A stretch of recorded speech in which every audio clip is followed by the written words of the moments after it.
Dans ce numéro d'Impact 8, nous voyagerons au cœur de la construction économique de la sous-région. 3 chefs d'entreprise nous racontent comment ils ont été accompagnés par le programme de restructuration et de mise à niveau. Ce sera dans notre rubrique Le Grand Angle.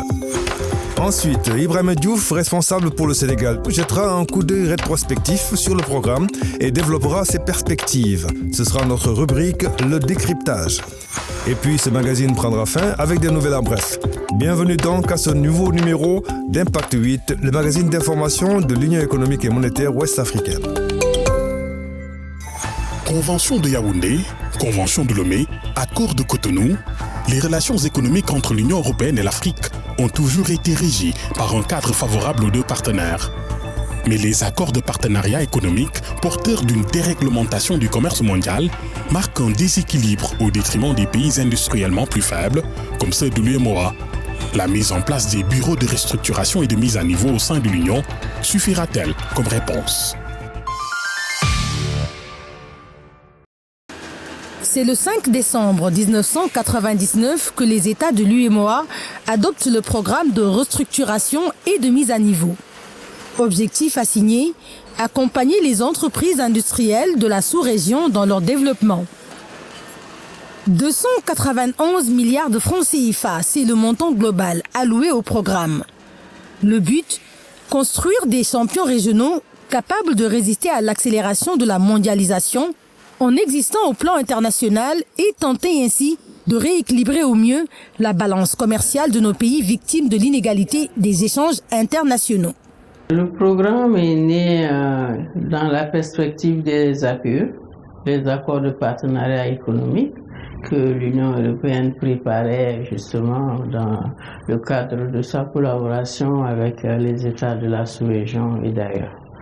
Donc par rapport à ça, on a pensé que il était important de regarder un peu l'état de notre tissu industriel et voir comment faire en sorte que nos entreprises soient mieux préparées à la compétition. Les PME et les TPE, c'est plus de 75% de l'économie de l'Union, sauf qu'ils ont très souvent des difficultés à financer leurs activités.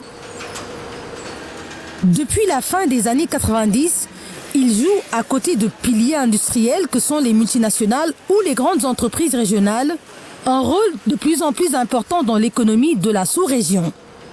En effet, les PME-TPE, c'est 80 à 90% des entreprises de l'Union, sauf qu'à moins de 20%, elles ne contribuent que très peu au PIB des États membres, un taux bien inférieur aux standards internationaux. Resserrer cet écart est un des buts fixés au programme de restructuration et de mise à niveau en relançant la production industrielle, la promotion de l'investissement, de l'emploi et l'amélioration de la compétitivité des économies, aussi bien au niveau régional qu'international. 1000 entreprises industrielles réparties sur l'ensemble communautaire sont ainsi ciblées par le programme. Objectif, améliorer leur performance et leur productivité et endiguer le chômage des jeunes par la création d'emplois. Dans sa phase pilote, le programme a ciblé exclusivement le secteur agroalimentaire avec un budget de 10 milliards de la Commission destinée à soutenir 120 entreprises en raison de 15 unités par pays. Voici les biscuits au moringa produits à Ouagadougou au Burkina Faso. La réussite de l'entreprise, affirme sa patronne Madame Simone Zoundi, et le doit aussi à l'appui du programme tant en matière de conseil que d'aide à l'investissement. Depuis 1991, j'ai créé la société d'exploitation des produits alimentaires Sodepal afin de contribuer à valoriser nos ressources locales surtout les produits sylvo-pastoraux. En 2011, nous avons eu l'avantage d'être appuyés par le programme de mise à niveau des entreprises. Nous avons été appuyés surtout dans le domaine de la production au plan marketing.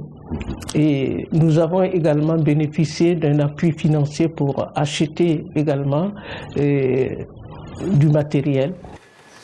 Né il y a 23 ans dans l'arrière-cuisine d'une maison familiale, voici Ndiabot, devenue aujourd'hui une industrie alimentaire plus que respectable au Sénégal.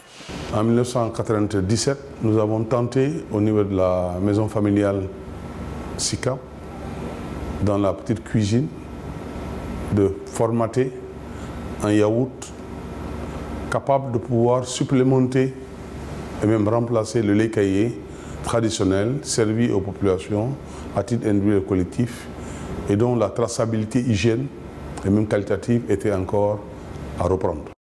Parti du yaourt, il a étendu son savoir-faire aux boulettes de farine de mil, le haraou sénégalais.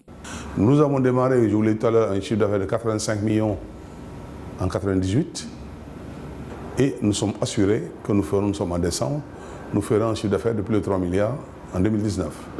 La réussite de l'entreprise Ndiabot Sénégal peut être considérée comme une illustration exemplaire du partenariat entre une entreprise du secteur privé de l'espace UEMOA et l'institution dans le cadre de son programme de restructuration et de mise à niveau. Mais on a été accompagné par 2 fois par le bureau, dans le conseil de gestion et dans des immobilisations matérielles. Le bureau a agréé notre plan d'investissement et parce qu'on a eu un retour financier sur de l'immobilisation matérielle, immatérielle je le saute parce que c'était déjà payé avant, mais en matériel on a eu un retour financier de 113 millions de francs CFA. L'entreprise Ndiabot qui fait en fait le yaourt ici, qui est en train de se développer, qui est une des success stories du BRMN Sénégal, que nous capitalisons au compte de l'ensemble de la communauté. Donc on a vu d'autres entreprises comme ça. Sedima aussi, la grande entreprise, avait été accompagnée à un moment donné dans une phase de son développement par le bureau de restructuration et de mise à niveau. C'est dire que bon, les résultats vont dépendre aussi de l'engagement politique au niveau de chaque État pour soutenir la dynamique et y mettre aussi les moyens qu'il faut malgré les défis énormes de ressources dans nos pays. Il est important que l'économie réelle quand même que constitue ces entreprises-là puissent être prises en compte dans ce que nous faisons. À plus de 3000 km de Dakar, à Cotonou au Bénin, Kofa Biotech est spécialisée dans la production de produits pharmaceutiques et agroalimentaires. Le bureau de restructuration de mise à niveau nous a apporté beaucoup. Et nous avons acheté un équipement ultra moderne qui nous a permis d'augmenter donc la qualité de nos produits, d'augmenter la production et la productivité. Et le BRMN nous a financé pour environ 20%. 3 pays, 3 entreprises en plein développement qui sont loin d'être des cas isolés dans l'espace communautaire. Nombre d'entreprises soutenues par le programme de restructuration et de mise à niveau aux 4 coins de l'espace ont, avec des fortunes diverses, parcouru leur chemin, partant à la conquête de marchés nouveaux et créant de multiples emplois. L'UEMOA a demandé à chaque pays de formuler maintenant son propre programme qui puisse s'adapter aux spécificités nationales de manière à ce qu'il y ait une appropriation et une adaptation de ce programme à chaque contexte. Nous avons formulé le programme national en 2013 et le gouvernement l'a lancé officiellement. Pertinente, globalement satisfaisante, impact positif et uniforme sur la performance globale de notre tissu industriel dans l'ensemble des pays de l'Union à l'exception de la Guinée-Bissau, les jugements ne manquent pas pour qualifier l'expérience. À l'heure de la globalisation et de la concurrence planétaire, ce programme sonne comme un passage obligé. Sauf que cette perspective réclame de l'UEMOA, de ses partenaires et de chacun de ses États membres une réelle volonté politique et une mobilisation de ressources massives. Un gros défi dans un monde où les ressources se raréfient.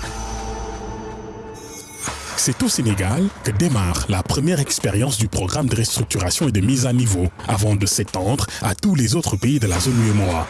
Voici Ibrahim Diouf, directeur du bureau de mise à niveau. Il dresse pour nous les grands axes du programme au Sénégal, le travail accompli et les perspectives.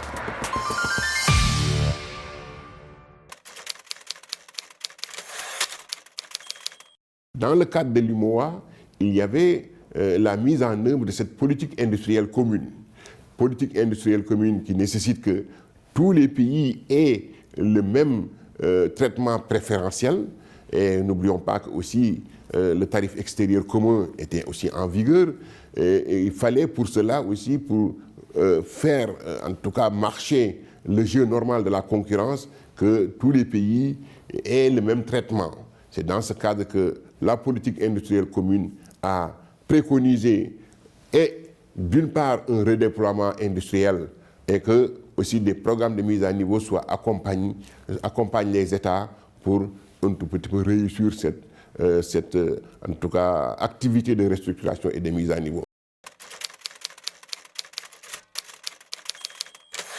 Dans un premier temps, il fallait mettre à niveau, restructurer et mettre à niveau le secteur de l'agro-industrie. Au Sénégal, un objectif d'accompagner 15 entreprises dans la phase test, en tout cas, était assigné au bureau de mise à niveau pour que ces industries agroalimentaires puissent, en tout cas, ressurgir et se refaire une nouvelle santé. Parce qu'au regard de l'importance de l'agro-industrie dans nos économies. C'est ainsi qu'aujourd'hui, on peut saluer les performances de ces industries-là qui, grâce à l'accompagnement de la mise à niveau, ont renforcé leur position concurrentielle sur leur propre marché, mais aussi au sein de l'UEMOA et même pour certaines d'entre elles à l'export.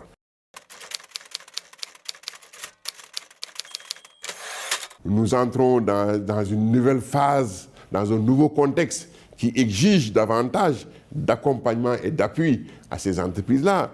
Je veux parler de la zone de libre-échange continentale, par exemple, qui va concerner 54 États, qui va concerner 1,2 milliard de consommateurs. N'oublions pas que nos pays sont constitués majoritairement de petites et moyennes entreprises, de petites et moyennes industries, qui n'ont pas l'étoffe de ces grandes entreprises structurées. Donc, il faut un accompagnement de proximité. Les bureaux de restructuration et de mise à niveau doivent être dotés de moyens humains, techniques et financiers suffisants pour préparer nos entreprises aux épreuves de concurrence plus rudes qui les attendent dans un futur proche. Je pense que c'est ça le défi du programme de l'UEMOA. Et je pense aussi que l'UEMOA doit aussi, en tout cas, solliciter l'appui des partenaires techniques et financiers aptes à accompagner ce processus-là. Parce que peut-être l'UEMOA seul ne pourra pas le faire. Pour terminer ce magazine, voici quelques nouvelles en bref. Le mois d'octobre sera désormais le mois du consommé local dans tous les pays membres de l'UEMOA. C'est la mesure symbolique que vient d'adopter le Conseil des ministres en charge du commerce des États membres de l'Union. Objectif, accompagner les efforts de transformation des produits locaux dans l'espace et promouvoir le savoir-faire national pour stimuler la demande dans tous les États de l'UEMOA. Au cours de leur réunion annuelle qui vient de se tenir à Ouagadougou, les ministres ont exprimé une nouvelle fois leurs préoccupations face à la persistance des entraves aux échanges commerciaux dans l'espace communautaire. Les représentants résidents de la commission de l'UEMOA à l'école du budget programme, un atelier de formation en gestion axé sur les résultats, leur suivi et le reporting, les a réunis récemment à Dakar. Cette session de formation sonne comme une réponse au nouvel alignement des programmes budgétaires et à l'adoption d'un nouveau règlement financier qui oriente la Commission et les États de l'Union vers une évaluation budgétaire fondée sur les résultats et non plus les moyens. Impact 8 prend fin. Nous vous retrouverons dans 15 jours sur cette même antenne pour d'autres informations sur l'intégration régionale.